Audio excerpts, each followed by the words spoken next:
வணக்கம். அகஸ்திய மாமுனிவரோட ஒரு ஆழமான பேருரையிலிருந்து சில முக்கியமான செய்திகளை நாம இப்ப அலச போறோம். இது வெறும் ஒரு ஆன்மீக பேச்சு மட்டும் இல்ல, நம்ம காலத்தை பற்றிய ஒரு தீர்க்க தரிசனம்னு கூட சொல்லலாம். வாங்க, இதுக்குள்ள என்ன இருக்குன்னு பார்க்கலாம். ஆரம்பமே ஒரு மாதிரி ஷாக்கா இருக்குல்ல. முனிவர் சொல்ற விஷயமே இதுதான். பக்திங்கிற வார்த்தை நமக்கு ரொம்ப பரிச்சயமான வார்த்தை தான். ஆனா அதோட உண்மையான அர்த்தம் என்னன்னு தெரியாமலே நம்ம வாழ்ந்துட்டு இருக்கோம்னு சொல்றாரு. இதுதான் எல்லா பிரச்சனைக்கும் ஆரம்ப புள்ளின்னு சொல்றாரு. சரி, இப்படி ஒரு மோசமான நிலைமைக்கு நாம எப்படி வந்தோம்? எதனால பக்திக்கும் நமக்குமான தூரம் இவ்வளவு அதிகமாச்சு? இந்த ஒரு கேள்விக்கான பதில் தான் இந்த முழு உரையாடலோட சாரம்சமே. முதல்ல பிரச்சனையோட ஆணிவேர் என்னன்னு கொஞ்சம் ஆழமா பாத்திரலாம். அகத்திய மாமுனிவர் இந்த காலகட்டத்தை எப்படி பாக்கறாரு?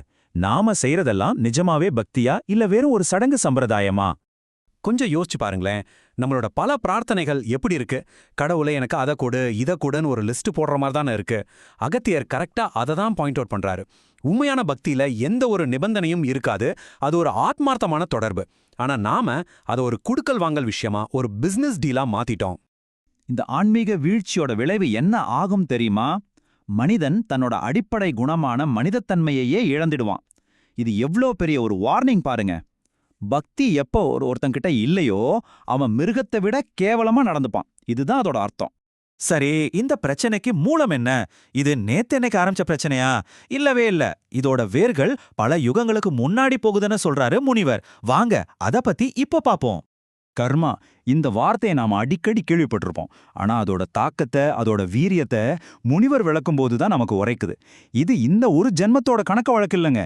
என்ன முடியாத கோடி கோடி பிறவிகளா நாம சேர்த்து வச்ச ஒரு பிரம்மாண்டமான சுமை. இந்த பாரத்தோட தான் நம்ம ஒவ்வொருத்தரும் வாழ்ந்துட்டு இருக்கோம்.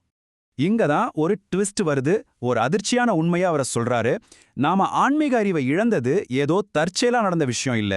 இந்த கர்மா சுமை நம்மளை விட்டு போகாம இருக்கிறதுக்கு ஒரு திட்டமிட்ட சதியே நடந்திருக்குன்னு அகத்தியர் சொல்றாரு.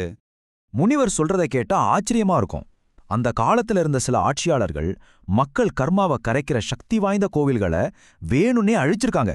எதுக்கு? மக்கள் ஞானம் அடைஞ்சிட்டா, தெளிவு பெற்றுட்டா நம்மளை யார் மதிப்பார்கள்னு ஒரு பயம். அந்த சுயநலத்தினால கர்மாவை தீர்க்கிற வழிகளையே மக்களுக்கு கிடைக்காம செஞ்சிட்டாங்க. அப்படியா? எல்லாம் முடிஞ்சு போச்சா? நமக்கு இனிமே வழியே கிடையாதா அப்படின்னு நினைக்காதீங்க. இங்கதான் ஒரு நம்பிக்கை வெளிச்சம் தெரியுது. அழிக்கப்பட்ட கோவில்கள் ஒரு பக்கம் இருந்தாலும் அதை விட பல மடங்கு சக்தி வாய்ந்த சில ரகசியமான இடங்கள் இன்னமும் இருக்குன்னு முனிவர் ஒரு ரகசியத்தை சொல்றாரு.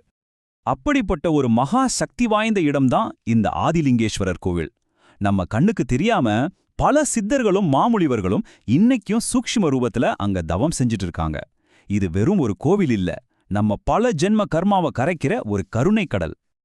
இந்த இடத்தோட மகிமைய சாதாரணமா எடை போற்ற முடியாது.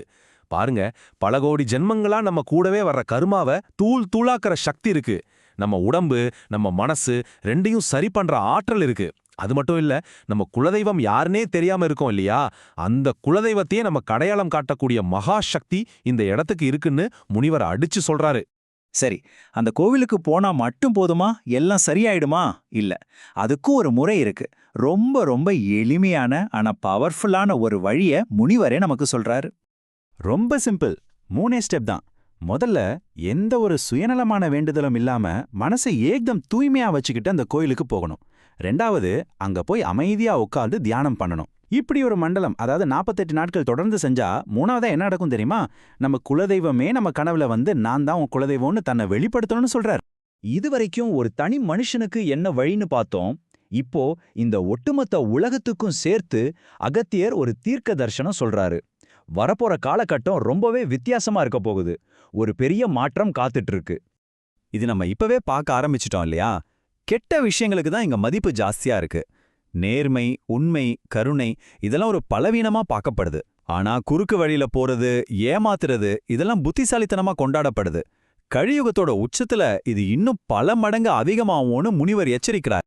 மனிதர்கள் தானா திருந்தவே மாட்டாங்க. அதனால தெய்வீக சக்தியே நேரடியா களத்துல இறங்கி அவங்கள திருத்தும்னு சொல்றாரு. ஆனா அந்த திருத்தம் பூத்தூவுற மாதிரி மென்மையா இருக்காது. இயற்கை சீற்றங்கள் மூலமாவோ பெரிய பெரிய மாற்றங்கள் மூலமாவோ ஒரு பலமான அடி கொடுத்து தான் திருத்த வேண்டியிருக்கும்னு சொல்றாரு. வரப்போற அந்த பெரிய மாற்றத்தோட சாரம்சம் இதுதான். இதுவரைக்கும் மனுஷனோட ஆட்டம் தான் ரொம்ப அதிகமா இருந்துச்சு. பணம், பதவி, டெக்னாலஜின்னு அவன் நினைச்சதெல்லாம் செஞ்சுட்டு இருந்தான். ஆனா இனிமே அப்படி இருக்காது. தெய்வீக சக்தி ஓங்க போகுது. மனுஷனோட சக்தி அதுக்கு முன்னாடி ஒண்ணுமே இல்லாம போக போகுது. சரி, இப்படி ஒரு கடுமையான காலகட்டத்துல நாம நம்மள எப்படி தற்காத்துக்கிறது? இதுக்கு முனிவர் சொல்ற ஒரு ரொம்ப முக்கியமான நடைமுறைக்கு சாத்தியமான வழிதான் தானம். ஆனா அதுல ஒரு சூட்சமும் இருக்கு. நல்லது பண்றது எப்பவுமே நல்லதுதான். ஆனா யாருக்கு பண்றோம் அப்படின்னு தெரிஞ்சு பண்ணணும். பாவன்னு சொல்லி உதவி செய்றேன்னு சொல்லி தகுதியே இல்லாத ஒருத்தருக்கு நாம உதவி செஞ்சா அது நமக்கே வினையா முடியறதுக்கு வாய்ப்பு இருக்கு. இத ரொம்ப கவனமா கேட்டுக்கோங்க. உண்மையிலே முடியாத நிலைமையில இருக்கிற நல்ல மனசுள்ளவங்களுக்கு நாம சாப்பாடு கொடுத்தாலும் சரி, உதவி செஞ்சாலும் சரி, அது புண்ணியம்.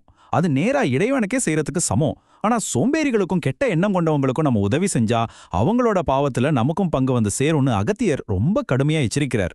அதனால தானம் செய்யறதுக்கு முன்னாடி அந்த ஞானம் ரொம்ப ரொம்ப அவசியம். ஆக மொத்தத்துல அகத்தியர் நமக்கு என்ன சொல்றாருன்னா, ஒரு பக்கம் கடுமையான எச்சரிக்கைகள், வரப்போற காலத்தை பத்தின ஒரு விதமான பயம், இதையெல்லாம் கொடுத்தாலும் இன்னொரு பக்கம் அதிலிருந்து தப்பிச்சு வர்றதுக்கான ஒரு தெளிவான வழியையும் நமக்கு காட்டிட்டு போறாரு. இதுதான் இந்த பேருரையோட அழகே. இறுதியா இந்த ஒரு கேள்வியோட நான் உங்களை விட்டு போறேன். இவ்வளவு குழப்பங்கள், இவ்வளவு கூச்சல் நிறைஞ்ச இந்த உலகத்துல உண்மையான சக்தி எதுல இருக்கு? வெளியில ஓடி ஓடி ஏதாவது செஞ்சுக்கிட்டே இருக்கிறது இல்லையா? இல்லனா அமைதியா நமக்குள்ள திரும்பி தியானம் பண்ற மாதிரி சும்மா இருக்கிறது இல்லையா? அகத்தியர் நமக்கு காட்டின பாதை எதை நோக்கி இருக்கு? கொஞ்சம் யோசிச்சு பாருங்க.